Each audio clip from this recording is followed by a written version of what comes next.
നാമത്തിന് മഹത്വം. എല്ലാവർക്കും ക്രിസ്തേശുവിൻ്റെ നാമത്തിൽ സ്നേഹവന്ദനം. ഉൽപ്പത്തി പുസ്തകം 50-ാം അധ്യായം 25-ാം വാക്യം. ദൈവം നിങ്ങളെ സന്ദർശിക്കുമ്പോൾ നിങ്ങൾ എൻ്റെ അസ്ഥികളെ ഇവിടെ നിന്ന് കൊണ്ടുപോകണമെന്ന് പറഞ്ഞ് യോസേഫ് ഇസ്രായേൽ മക്കളെ കൊണ്ട് സത്യം ചെയ്യിച്ചു.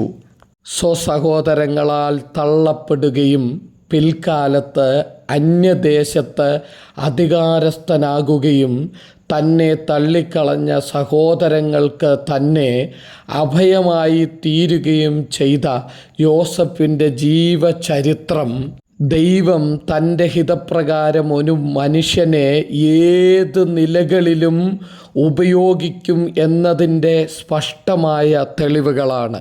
യോസേഫിൻ്റെ ചരിത്രം ഒരു ദൈവഭക്തനെ സംബന്ധിച്ച് ദർശനം നൽകുന്ന ദൈവം അവ നിവർത്തിപ്പാനും ശക്തനാണ് എന്ന് ഉറപ്പ് നൽകുകയും വിശ്വസ്തയോടെ നിൽക്കുന്നവർക്ക് എപ്പോഴും ദൈവിക സംരക്ഷണം ഉണ്ടാകുമെന്ന ധൈര്യം പകരുകയും ഏത് സാഹചര്യത്തിലും ജീവിത മൂല്യങ്ങൾ കാത്തു സൂക്ഷിക്കണം എന്ന് പഠിപ്പിക്കുന്ന പാഠ്യപുസ്തകവുമാണ്.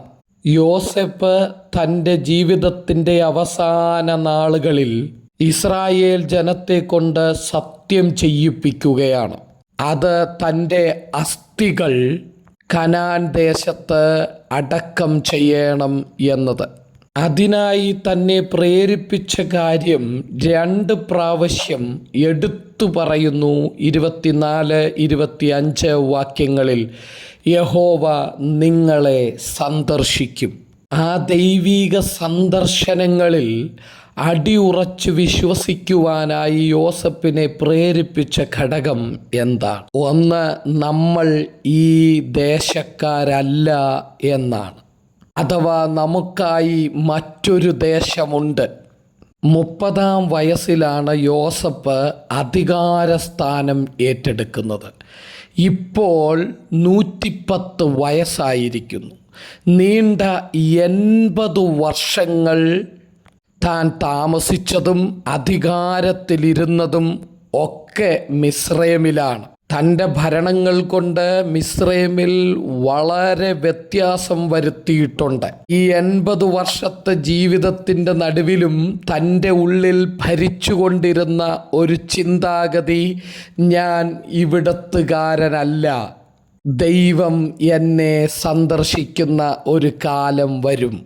മിസ്രൈമിൽ ഫറവോകളെ അടക്കം ചെയ്യുന്നത് പോലെ വലിയ പിരമിഡുകൾക്കകത്ത് യോസേഫിനെയും അടക്കം ചെയ്യത്തക്ക നിലകളിലുള്ള അധികാരങ്ങളും ബഹുമാനവും ഉണ്ടായിരുന്നിരിക്കെ അങ്ങനെ ഒരു കൽക്കൂമ്പാരങ്ങൾക്കകത്ത് താൻ ഒടുക്കപ്പെടുന്നതിനേക്കാൾ ഉപരി വാഗ്ദത്ത ദേശത്ത് അസ്ഥിയായിട്ടെങ്കിലും ചെല്ലണം എന്ന ചിന്ത തന്നെ ഭരിച്ചത് ഞാൻ ഈ ദേശക്കാരനല്ല എന്ന ചിന്തയാണ്. 2:24 വാക്യത്തിൽ ഞാൻ മരിക്കുന്നു, എന്നാൽ ദൈവം നിങ്ങളെ സന്ദർശിക്കുകയും ഈ ദേശത്തു നിന്ന് താൻ അബ്രഹാമിനോടും ഇസഹാക്കിനോടും യാക്കോബിനോടും സത്യം ചെയ്ത ദേശത്തേക്ക് കൊണ്ടുപോകുകയും ചെയ്യും എന്ന് പറഞ്ഞു.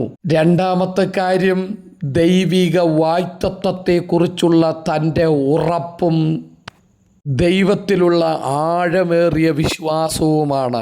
ഇവിടെ എന്തെല്ലാം സുഖങ്ങളും സൗകര്യങ്ങളും അധികാരങ്ങളും ഉണ്ട് എന്ന് പറഞ്ഞാലും ദൈവം നൽകുന്ന വാഗ്ദത്ത ദേശം, ദൈവത്തിൽ നിന്ന് പിതാക്കന്മാരോട് പറഞ്ഞ ദേശത്ത് സ്വതന്ത്രമായി ജീവിക്കുന്ന ആ ഒരനുഭവത്തെ യോസേഫ് ആത്മീക കണ്ണുകൊണ്ട് കണ്ടിരുന്നു എന്ന് തന്നെ വേണം നാം ചിന്തിക്കുവാൻ. 26-ാം വാക്യം ഇങ്ങനെ പറയുന്നു, യോസേഫ് മരിച്ചു 110 വയസ്സുള്ളവനായി. അവനെ സുഗന്ധവർഗമിട്ട് മിസ്രൈമിൽ ഒരു ശവപ്പെട്ടിയിൽ വച്ചു. ചരിത്രം പറയുന്നത് കാട്ടത്തിയിലുണ്ടാക്കിയ ഒരു ശവപ്പെട്ടിയിൽ യോസേഫിനെ അടക്കം ചെയ്തിട്ട് ആ പെട്ടി ഒരു റൂമിൽ സൂക്ഷിച്ചു വന്നു. ഏകദേശം 360 വർഷത്തോളം അതിനെ സൂക്ഷിച്ചിട്ട് യഹോവയുടെ സന്ദർശനത്തിൻ്റെ ദിവസം വന്നപ്പോൾ മോശ മുഖാന്തരം ഇസ്രായേൽ ജനത്തെ പുറപ്പെടുവിച്ചപ്പോൾ തലമുറകളാരും അപ്പനോട് ചെയ്ത വാഗ്ദത്തങ്ങളെ മറന്നു കളയാതെ യോസഫിൻ്റെ ശവപ്പെട്ടിയുമായി യാത്ര പുറപ്പെടുകയാണ്. യോശുവായുടെ പുസ്തകം 24-ാമത്തെ അധ്യായം 32-ാം വാക്യം വായിക്കുമ്പോൾ, ഇസ്രായേൽ മക്കൾ മിസ്രൈമിൽ നിന്ന് കൊണ്ടുവന്ന യോസഫിൻ്റെ അസ്ഥികളെ അവർ ശേഖേമിൽ അടക്കം ചെയ്തു. അത് യോസഫിൻ്റെ മക്കൾക്ക് അവകാശമായി തീർന്നു. യോസഫിൻ്റെ കാഴ്ചപ്പാട് നമ്മെ പഠിപ്പിക്കുന്നത് നാമും ഈ ദേശക്കാരല്ല.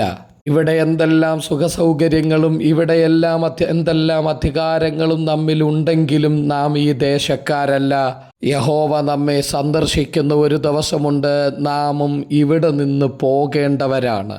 നമ്മോടും വാഗ്ദത്തം പറഞ്ഞ ഒരു കർത്താവുണ്ട്. കർത്താവിൻ്റെ വരവിൻ്റെ സമയങ്ങളും കാലങ്ങളും ഒക്കെ അടുത്തുകൊണ്ടിരിക്കുമ്പോൾ നാമും പോയേ മതിയാകൂ.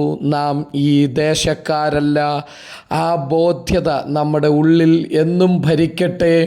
കർത്താവിൻ്റെ കാഹള ശബ്ദം കേൾക്കാം, കാതോർക്കാം. God bless you. ആമേൻ.